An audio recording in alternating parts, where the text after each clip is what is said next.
Okay, we're back. I went ahead and cut that welcome out. Again, you could freehand that on there. It's up to you. If you've got a program where you can print out something like this, that will work too. On graphite paper, and I know I've explained this before on other videos, but we're going to do it again. Graphite paper comes in a lot of different colors. Basically, you only need this beige color or off-white. They also make white, or you can use the black. They also make a dark gray. Either one of those will work just fine. Graphite paper will transfer your pattern. Very simple. It's very similar back in the day when they had carbon paper, and I actually still do have carbon paper, but you don't. I don't suggest you ever use carbon paper because carbon paper is more of an ink, and it will be extremely hard for your paint to cover up those the ink lines or the carbon paper lines. Where graphite paper is more like similar to a chalk, and it's easy to cover up. Now you could use the beige and put it on here, but since I am using a black, I'm going to use black paint to do my welcome sign. I might as well just go ahead and use the black graphite paper so it's easier to see. Now there's two sides. There's this off color side here, and then the more of a darker color on the opposite side. You want the dark side on your project. The lighter side is going to be touching your pattern. And a graphite paper can be used over and over and over. You can see how many times oh my gosh. I even ran across, I was looking for some more graphite paper the other day and ran across some old patterns that I've done back in, 2005. I remember some of those things that I was doing at that time.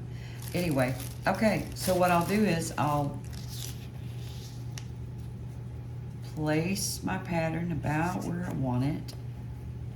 Now it's about that far from the edge, about that far from that edge. We'll go over it a little bit more.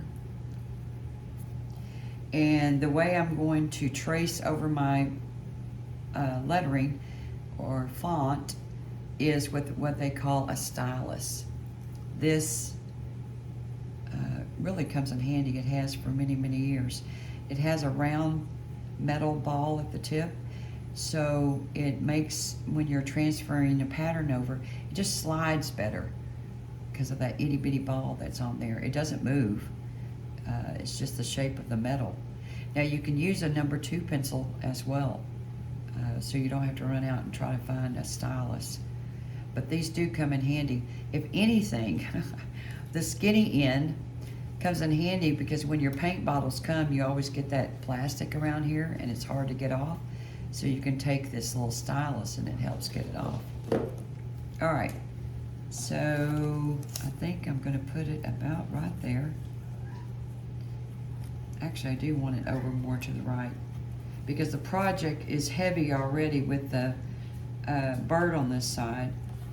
So we'll balance it by putting the welcome more over to the right. Holding it with my hand or my fingers, I'm going to slide the darker side down underneath the pattern. Get it as close as I can to that E. Holding it, and you really need to keep your hand on it at all times. So I switch back and forth. I'm right-handed, so I'm going to use my right hand to use the stylus. I'm using my left hand to hold it in place. I'm using the skinny end of the stylus, and all I'm going to do is go over the pattern. And since these letters are not real fancy, you can do it pretty quick.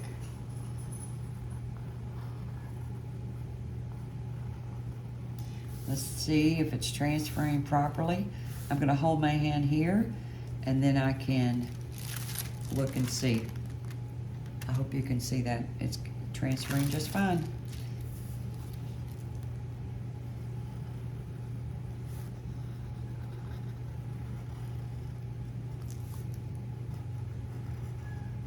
Of course, you can use any word you want.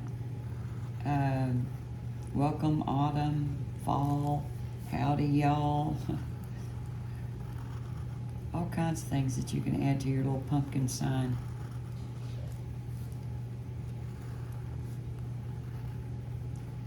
Again, holding the pattern in place and just going over the font.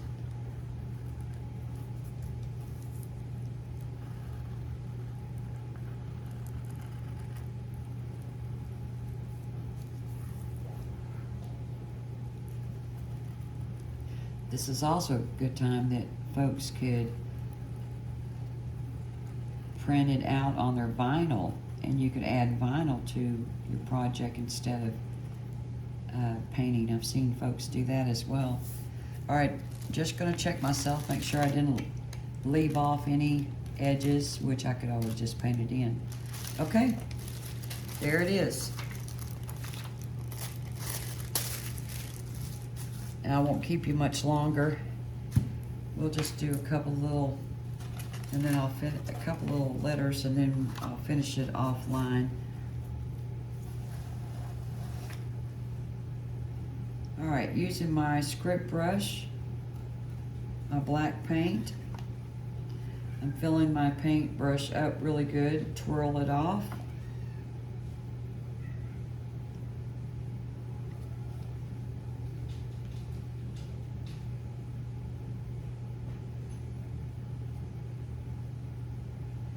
Just want to fill it in.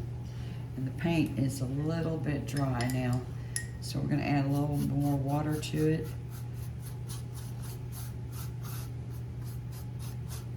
For putting on lettering, you need it, it doesn't have to be the consistency of Jell-O, but maybe a thin, a very thin gravy.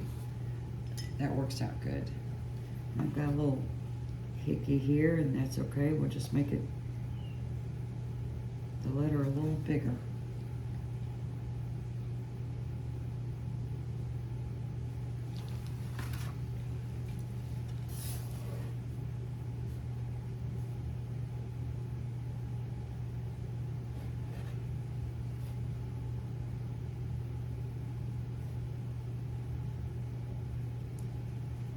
I try to outline my letters and then just go in with a couple of brush strokes and fill it in. Most of the time, just one coat is enough if you're working with black. If you're working with something a light color or white, sometimes you gotta go over it a second time.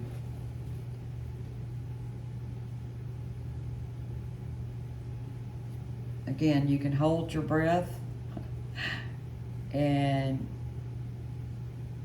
sometimes it works for you. Your hands won't shake.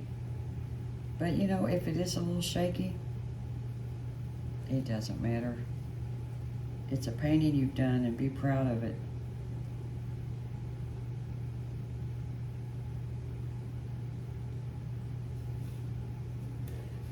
Okay. Let's do one more letter. So I'm going to outline it using the liner brush.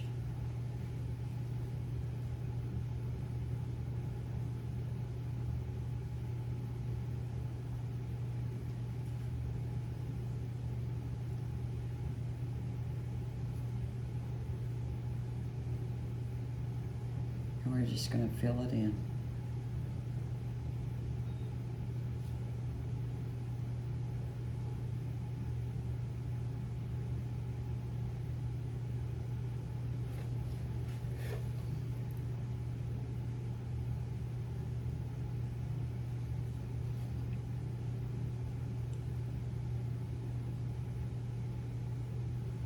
You know, they say when you're doing videos, you're not supposed to have a bunch of quiet spots.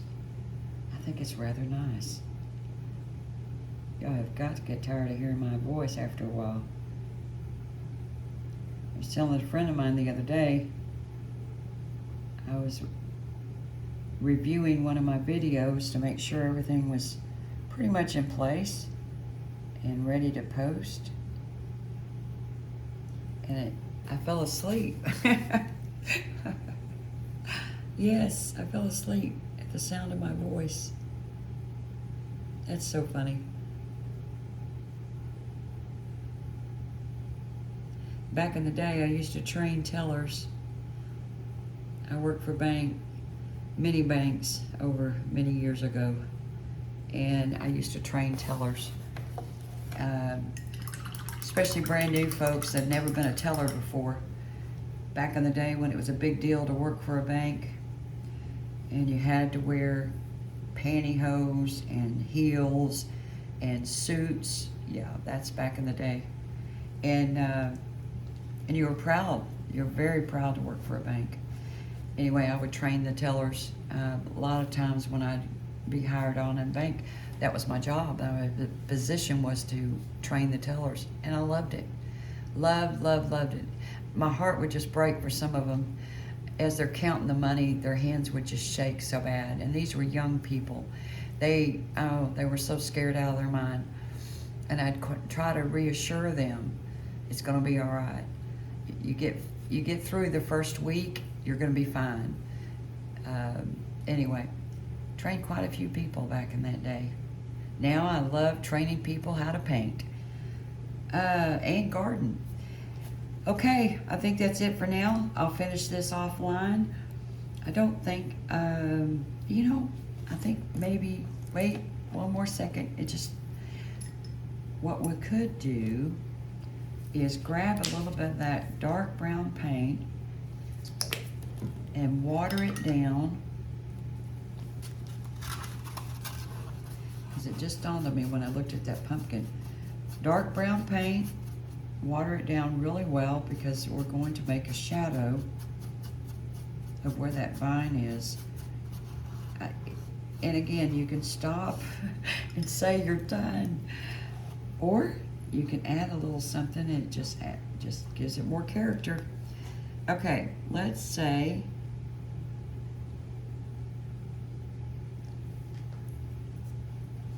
and if you give it a minute to dry, you'll see that vine cast a shadow on the pumpkin.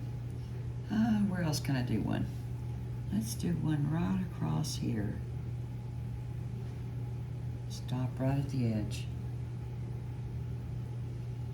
And maybe a little bit underneath his feet.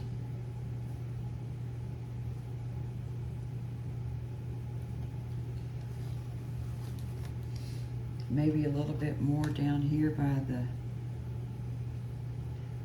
greenery, the grass. It works great if you get it across the pumpkin.